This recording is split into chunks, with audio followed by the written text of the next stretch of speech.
সংসারে অর্থ সংকট কাটানোর জন্য কয়েকটি টোটকা বলছি। এই টোটকাগুলি করে দেখুন, আপনাদের অবশ্যই ভালো ফল হবে।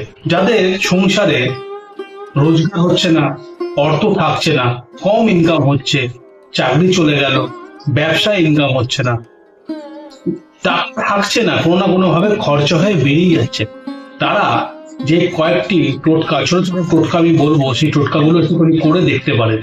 গৃহের প্রধান দরজায় হনুমানজির মূর্তি লাগান বা ফটো লাগান।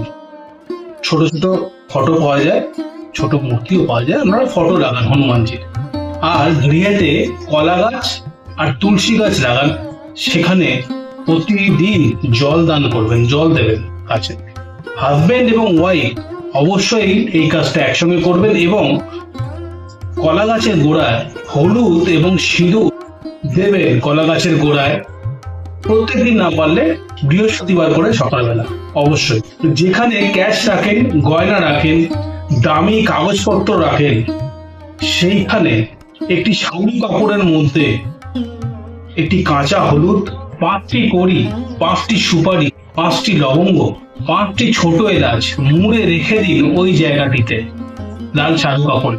দেখবেন আস্তে আস্তে আপনার সমস্যার সমাধান হয়ে যাচ্ছে, অর্থ সংকট দূর হচ্ছে এবং অর্থের যে ফ্লো ছিল সেটা আবার আগের জায়গায় চলে আসছে।